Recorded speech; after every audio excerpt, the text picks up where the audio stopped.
Okay, welcome. This is the fourth and final group today for the UCCS Undergraduate Showcase, and we're really excited to welcome you all here.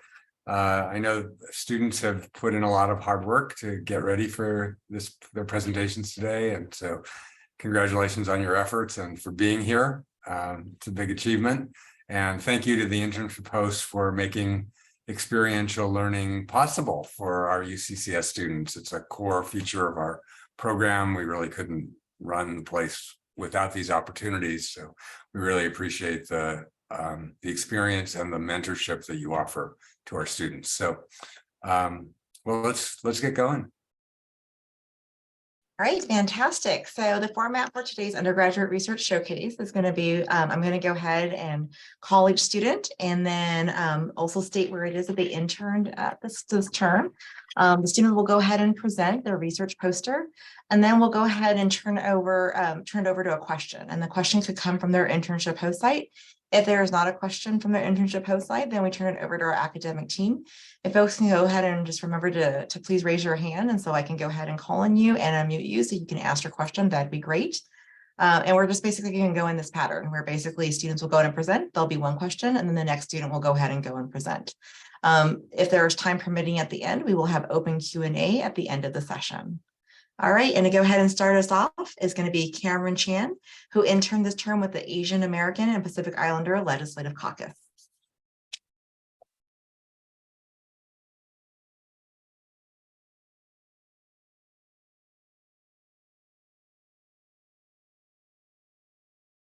Can you see my screen? Yep, looks great. Thanks, Cameron. Hello, my name is Cameron Chan. I'm a fourth-year political science public service major at UC Davis, and I hope you enjoy my presentation. The digital divide is a growing issue in California, especially in terms of education. 17% of students are unable to complete their homework due to a lack of high-quality broadband connection. This has led me to wonder, how has the lack of high-quality broadband connection affect academic achievement in rural education compared to education in suburban and urban areas? I hypothesized that counties with lower quality broadband connection would have lower post-secondary enrollment rates. To test my hypothesis, I categorized 58 California counties by geographical type and compared broadband quality measured by whether or not households had access to internet and download speeds by Mbps with college enrollment rates by each county. Using various models that compare geographical type of each county to college enrollment rates, my research led me to the conclusion that high-quality broadband does bolster post-secondary enrollment rates in all counties overall. However, in rural areas, there is a 6% more households with no internet access compared to urban areas in rural areas, which is shown in Figure 1. In addition, Figure 2 shows that download speeds have a strong positive correlation with college enrollments. Other factors such as income do impact college enrollments as seen in Figure 3, which shows that on average income increases, so does post-secondary enrollment rates for all types of geographical counties. However, overall rural counties still lag behind urban and suburban counties in all income levels. My research implies that it is important to combat infrastructural issues in rural communities, but it is also important to address disparities in income that prevent households from getting high quality broadband in all types of counties. Thank you. Great, thank you so much, Cameron, for that great presentation. And if there is a question from the internship host site. And then if not, over to our academic team.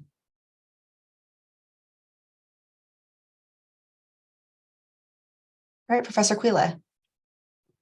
Hi, Cameron. Really nice presentation. I was just wondering, why do you think it is, that we see, such a lower rate of, internet access in rural and suburban areas as compared to urban areas, relatively speaking? From my research, it seems like a mixture of culture as well as geographical barriers in terms of how rural communities are set up. It makes it harder to implement a widespread connection of broadband within those communities, as well as in rural areas, 14% of people believe that it's not the government's job to provide broadband connection to their households. So with this cultural barrier as well, it makes it harder to set up broadband connection within these communities. Thank you. Great. Thanks so much again, Cameron, for a great presentation. And thank you, Professor Quila, for that question. And so our next student that will be presenting is Eric Lamborghini, who interned with the Office of Sacramento City Mayor, Daryl Steinberg.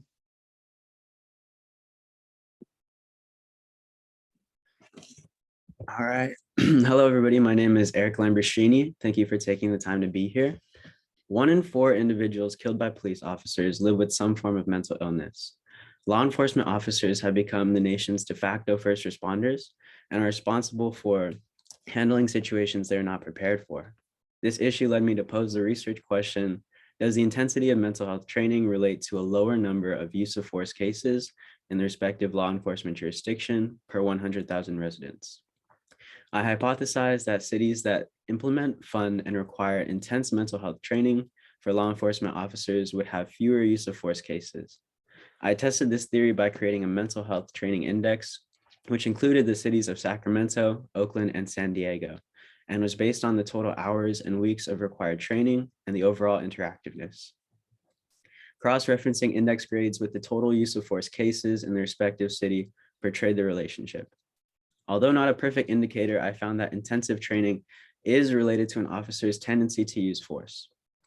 San Diego's low intensity training related to the highest use of force rate, Oakland's high intensity training related to the second most use of force cases, and Sacramento's mildly intense training related to the fewest use of force cases per 100,000 residents. California's state legislature should pass a bill requiring jurisdictions to implement intense forms of mental health training.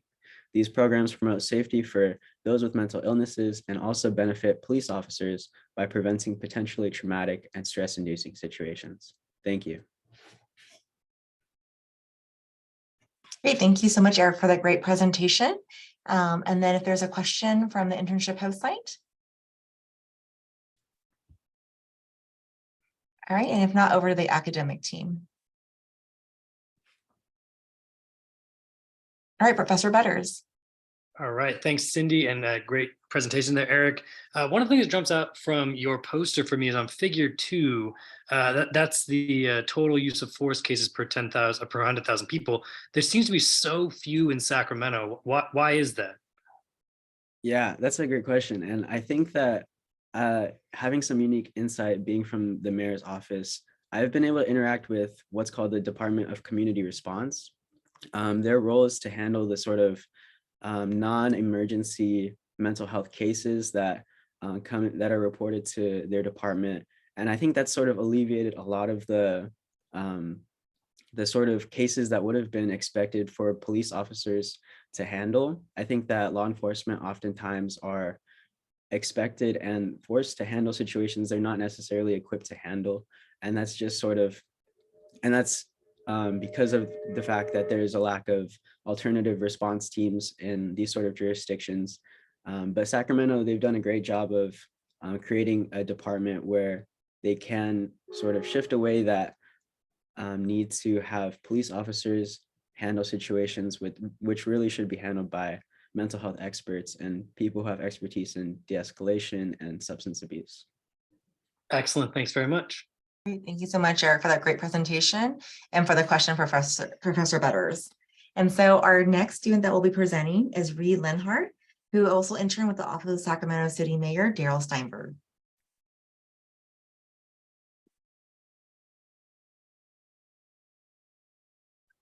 Okay, hello. My name is Reed Lenhart. I'm a 4th-year political science major at UC Riverside. Housing affordability in California fell below 20%, the lowest level in nearly 15 years, according to the California Realtors Association. This led me to research if residential zoning laws affect the average price of monthly rent in Sacramento. I hypothesized that more single-family zoning present in a neighborhood would indicate higher gross median rent prices. To determine if this relationship exists, I categorized the 117 recognized residential neighborhoods of the city of Sacramento into 2 groups, single-family dominant and multifamily dominant. Then I compared the gross median rent in each neighborhood by their respective categories. Figure 2 shows that single-family dominant neighborhoods are 17% more prevalent in the more expensive brackets compared to multifamily neighborhoods. Similarly, figure 3 continues to highlight the trend, with single-family dominant neighborhoods being around $100 more expensive per month when comparing the averaged gross median rent prices to the multifamily neighborhoods. Based on the visible trend in my data, I have concluded that there is a positive relationship between more single-family zoning and higher rent prices. In order to combat the affordable housing crisis, we should support legislation that makes it easier to build more denser housing. Doing so will result in a greater supply of units on the same amount of land across a wider spectrum of prices. Thank you. Great, thank you so much, Reed, for a great presentation. And if there's a question from the internship host site.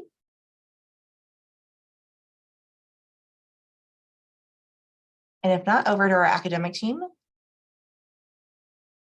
All right, Professor Butters. Thank you, Cindy, and great job, Reed.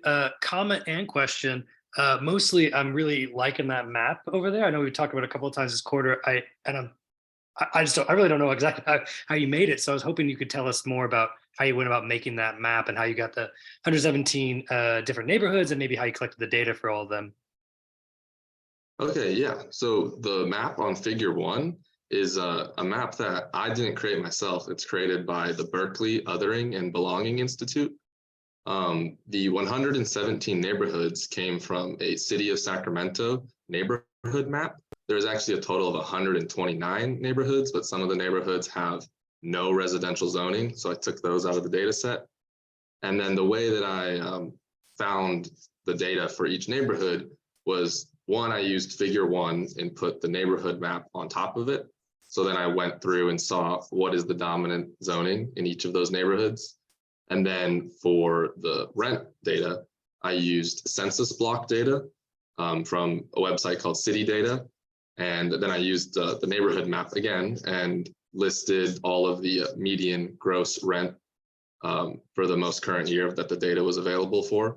And some of the neighborhoods had multiple census blocks. Some of the neighborhoods are bigger, some of the neighborhoods are smaller. So then I averaged them up to get one median rent number for each neighborhood. Very cool. Thank you. All right, thank you again, Reed, for a great presentation, and Professor Butters for that question. And so our next student that will be presenting is Cleveland DeLuz, who interned with Office of Sacramento City Council member Rick Jennings' office.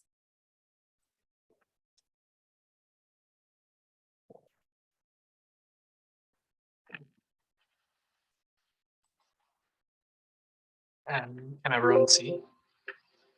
Yep, I think, there we go. Okay. Hi, good afternoon. My name is Cleveland DeLuz from the Department of English from UC Davis. And unfortunately, there's still 9.5% of Californians who are uninsured. Covered California has provided an increase in coverage since it began, but could the uninsured be made up of Republicans who oppose the ACA and in conjunction would not support Covered California? I think individuals are prone to make choices simply from their political affiliation. And I think a Republican is less likely to enroll in a program like Covered California as opposed to a Democrat. Figure 1 is a map generated from data gathered by the California Secretary of State regarding voter registration, showing where the highest percentage of registered Republicans can be found in California. If you compare this to figure 2, this shows opposition to the ACA by county and provided a measure of polarization regarding the topic. I then examined and analyzed data collected from 2014 to 2022 regarding both voter registration by county and Covered California enrollment by county. I calculated the percentage of the population of a county registered with Covered California and the percent change in enrollment using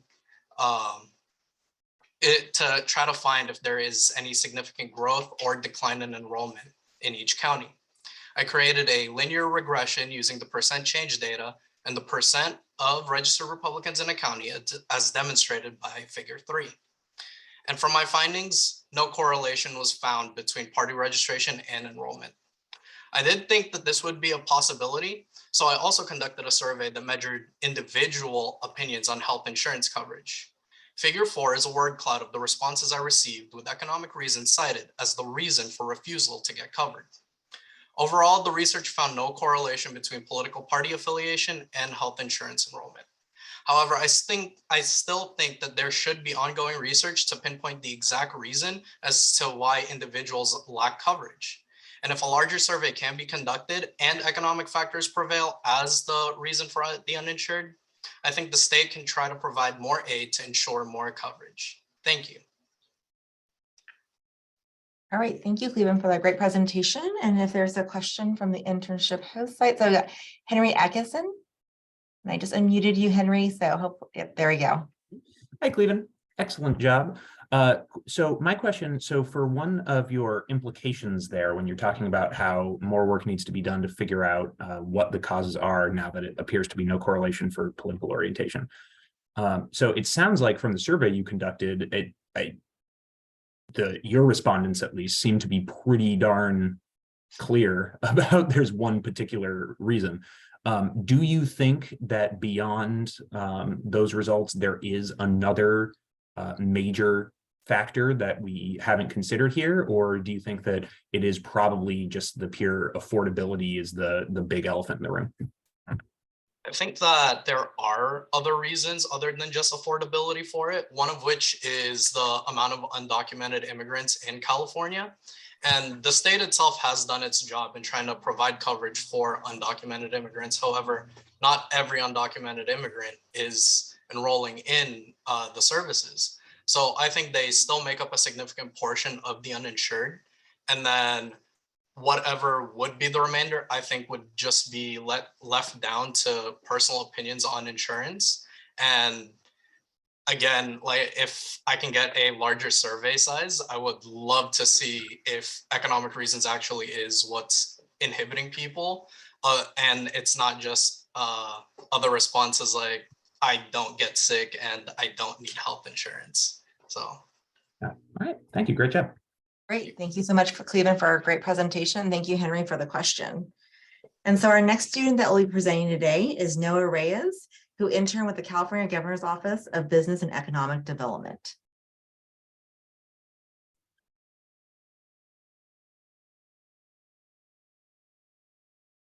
Hi, everyone, and good afternoon. My name is Noah Reyes with Political Science at UC Davis. Of the approximate 2 million community college students in California, only about a third of them ever transfer to a four-year institution. And with the vast majority of them coming from higher or more wealthy areas towards the coast, to which I hypothesize is because of a relationship where as the living wage rate goes up, so too does the transfer rate from that individual school. And to test my hypothesis, I've selected 4 California counties based on income and 8 colleges within those 4 counties. And I gathered data on their employment, enrollment, and how many students transfer at the end of each year, as seen in Figure 1 and Figure 2. And this relationship actually, my findings show that the opposite is in fact true with low income areas, and where as the living wage rate goes up, transfer rates tend to slightly go down in lower income areas, which is at the same time, those areas also have the highest rates of employment and also the highest rates of economic disadvantage, which indicates that more students in those areas are prioritizing work and employment and making income for things like housing and groceries, rather than focusing on meeting the unit requirements to transfer within 6 years. All this indicates that there is needed investment in advising and informational services to help students with the transfer curriculum process prior to when they reach the transfer stage within the 6 years. Thank you. All right, thank you, Noah, for that great presentation. And if there is a question from the internship host site. Right, and if not, over to the academic team. All right, Professor Quila. I know, thank you for the presentation today. I was wondering, is there anything that the UCs themselves can do to help to kind of foster and increase this transfer rate from California community colleges? Yeah, I've thought about this, and one thing that I did think about was if UCs could implement a form of what UC Davis uses, which is a My Degree page, which helps students as they're in school check what requirements they need to fulfill before they actually transfer, because in community colleges, those kinds of informational services are somewhat lacking, and they're usually expected to figure those things out on their own. So the UCs could implement some kind of, for example, a My Degree or a dashboard system or a checklist for community colleges with higher transfer rates. Great, thank you. Mhm. Great, thank you, Noah, for that great presentation, and thank you, Professor Quila, for the question. And so our next student that will be presenting today is Scarlett Chang, who interned with the Cal Asian Chamber of Commerce.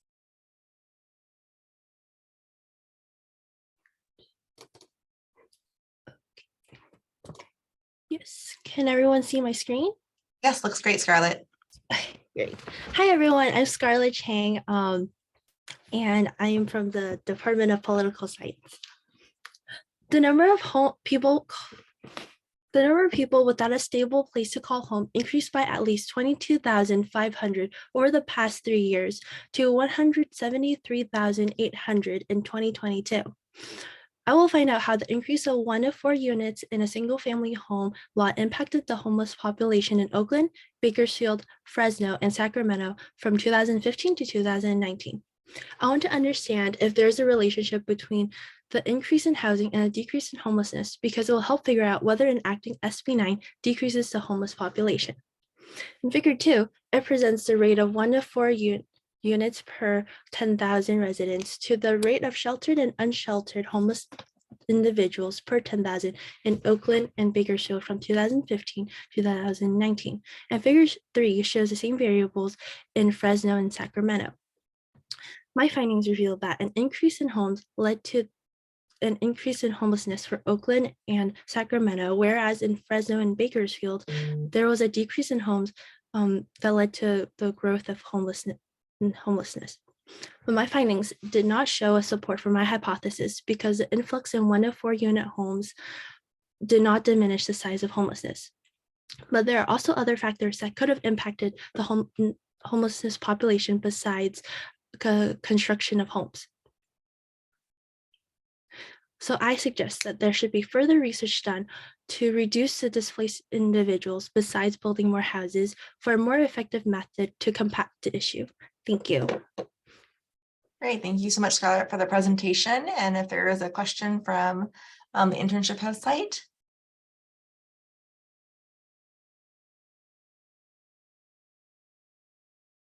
And if not, over to our academic team.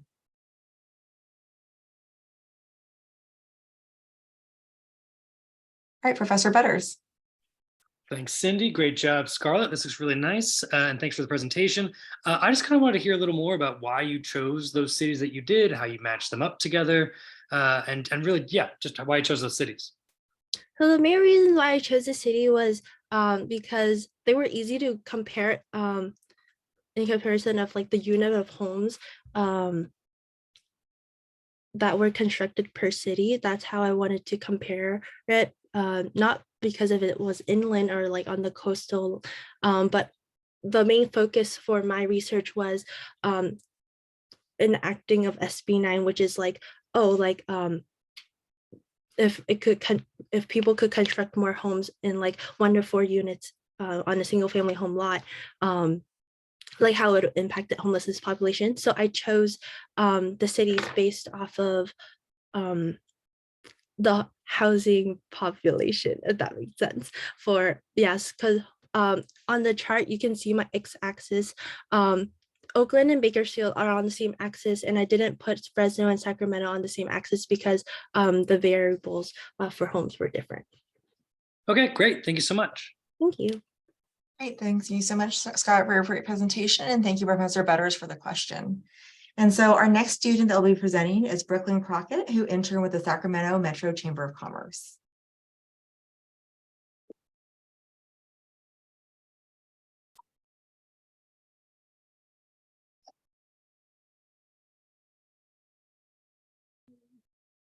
Hi, my name is Brooklyn, and I'm University of California, Irvine.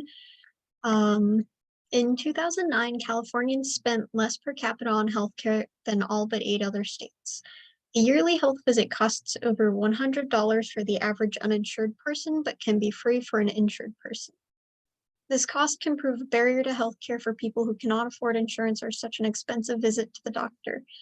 The Affordable Care Act allows more people to access insurance and by extension, affordable health care through a non-discrimination clause and an expansion of Medicaid. I hypothesize that the Affordable Care Act positively affected disabled people's access to health care. I conducted a statistical analysis comparing the difference between 2009 and 2016 access to health care measured through the percentage of California's disabled population that has insurance, as well as why those who are uninsured remain so. Before the Affordable Care Act, significantly less disabled people were insured, with an increase of approximately 10% of the disabled population being insured between 2009 and 2016. Along with this, the proportion of people who were uninsured due to issues with insurance or cost decreased, while the proportion of people who were confused learning or didn't want insurance increased. People had more opportunity to get insurance in California due to the expansions in Medicaid, as 17% more of the disabled population chose to take advantage of healthcare for a more accessible price. Moving forward, it may be worthwhile to examine how the shifts in insurance types occurred, as well as figuring out ways to make insurance more intuitive or understandable for those new to. Thank you. Great. Thank you so much, Brooklyn, for that great presentation. And if there is a question from the internship host site. And then if not, over to the academic team. All right, Ginger Alonso. Thank you for sharing your work. I was wondering if you could tell us whether the disabled population in this case includes individuals whose mental or behavioral health challenges might be keeping them from functioning and performing their duties in society. Yes, it includes mental, physical, and emotional disabilities as classified by both, as defined by the census. So, yes. Okay, thank you. Great. Thank you so much, Brooklyn, for that great presentation. And thank you, Ginger, for the question. And so our next student that will be presenting today is Catherine Manning, who interned with the Sacramento Metro Chamber of Commerce.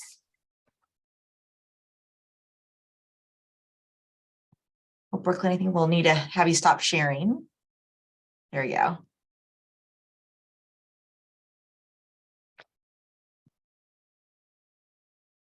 Okay, good afternoon. Does everything look and sound okay? Yeah, it looks good. Okay, perfect. My name is Catherine Manning and my home campus is UC Davis. In 2014, California passed Proposition 47, reducing the penalties for certain lower level offenses after its almost 200% overcrowded prison population was deemed an Eighth Amendment violation. My research focused on how party identification and crime rates by county influenced support for Prop 47 in 2014. I hypothesized that more Democratic counties would have higher support for Prop 47 and more Republican counties would have lower support for Prop 47 as crime rates increased. My methodology consisted of collecting data from the California Secretary of State and FBI uniform crime reports for all 58 California counties and measuring partisanship, crime rates, and percentage votes for or against Prop 47. Figure 1 indicates Democratic counties had more support for Prop 47 and more Republican counties had less support for Prop 47. Figure 2 shows 12 counties comprising 6 counties with the highest Republican votes and 6 counties with the highest Democratic voters, with each group being divided by 3 counties with higher versus lower crime rates. The data suggests that regardless of high or low crime rate, Democratic counties had more support for Prop 47 at around 75%, while Republican counties had less support for Prop 47 at around 44%. Lastly, figure 3 indicates a weak relationship between crime rates by counties and support for Prop 47.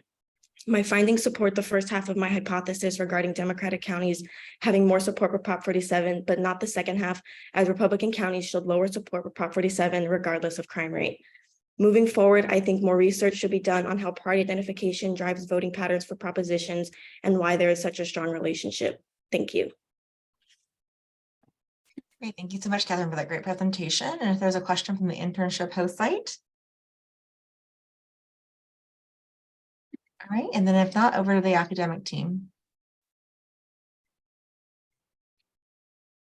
All right, Professor Quila. Hi, Catherine. Thank you for this presentation.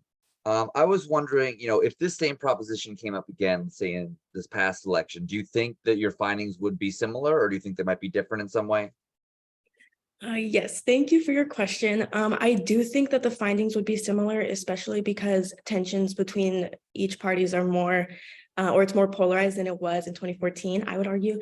And the data from my project for 2014 indicated that support for Prop 47 was solely, well, not solely, but was heavily associated with party identification rather than outside factors. So I think if something similar came up about a similar proposition, it would have the same results, where Democratic counties would be more supportive and Republican ones would be less supportive. Okay, great. Thank All right, thank you, Catherine, for the great presentation, and thank you, Professor Quila, for the question. And so our next student that will be presenting is Juliana Adams, who interned with Global Ties.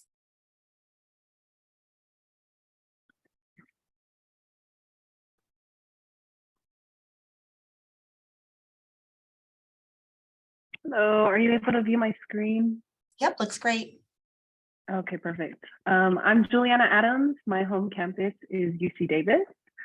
According to the Organization for Economic Cooperation and Development, the United States has the highest rate of income inequality amongst G7 nations. During the lockdown period of the pandemic, income inequality rates were seen to continually worsen. This leads to the questioning of the relationship between income inequality and partisan polarization within the US. I hypothesize that as income inequality rises, partisan polarization will do the same. My causal mechanism is found in the idea that those with higher incomes will pursue policies that protect their wealth.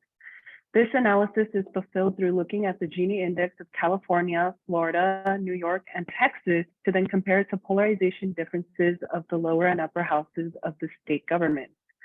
Data on polarization was taken from the Shore-McCarty State Legislative Aggregate Ideology, which creates measurements through both a data set of state legislative roll call votes and a survey of legislative candidates. Findings have consisted of polarization in the lower house steadily increasing, except for New York portraying very slight changes, as seen in Figure 1, while Figure 2 shows polarization in the upper houses for all but California to have major rises. As for the correlation between the two variables, Figure 3 and 4 are seen to show a trend of polarization rising with income inequality. As previously mentioned, exceptions are found in New York's House and California's Senate. Overall, the research outcomes mostly demonstrate support for my hypothesis, as higher rates of income inequality correlates to a wider gap in polarization. It is then presumed that if income inequality were to decrease, so will polarization. Thank you. All right, great. Thank you so much, Juliana, for that great presentation. And if there's a question from the internship host site.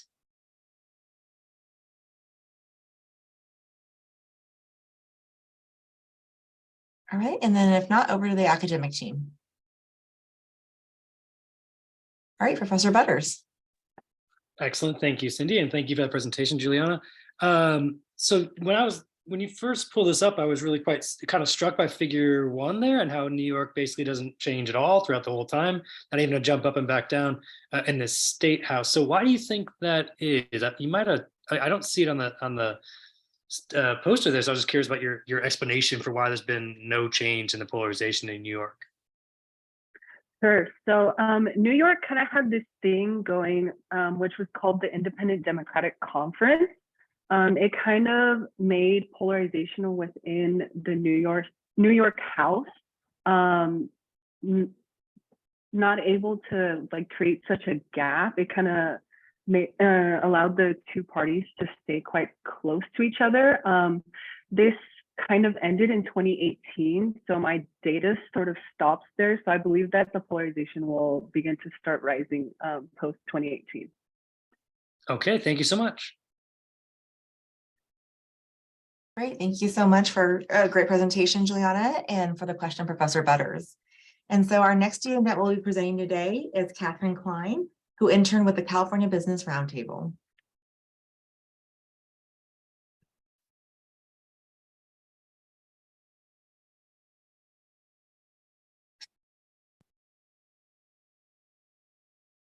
All right, can you see my screen? Yes, looks great. All right. Good afternoon, everyone. I'm Catherine, and I'll be discussing the impact of COVID-19 lockdown policies on the leisure and hospitality industry in selected states. The COVID-19 pandemic and the recession that followed erased almost a decade of economic growth, but the impact of this recession did not affect every industry the same way. Particularly hard hit was the leisure and hospitality industry. Restaurants, movie theaters, hotels, and the coffee shops you love and enjoy. This is an industry characterized by low wages and large numbers of employees. States reacted by implementing varying lockdown policies to mitigate the spread of COVID-19. Due to the close contact nature of this industry, it was dramatically affected by these policies. The question I posed in my research was, how did COVID-19 lockdown policies impact the leisure and hospitality industry in certain states? I theorized that states which kept lockdown and reduced capacity policies in place for longer periods of time experienced a greater decline in GDP and employment.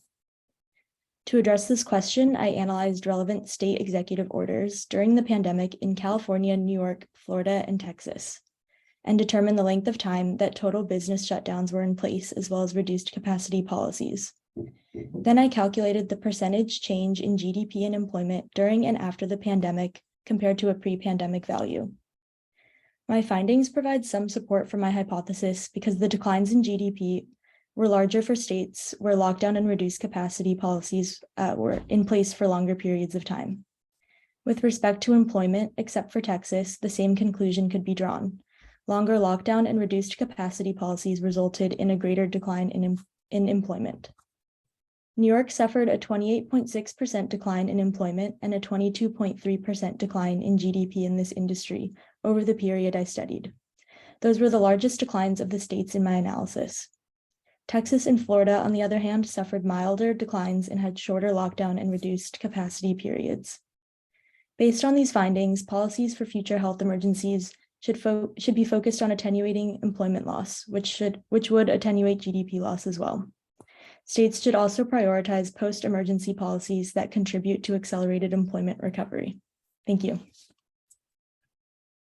Great. Thank you so much, Catherine, for that great presentation. And if there is a question from the internship host site.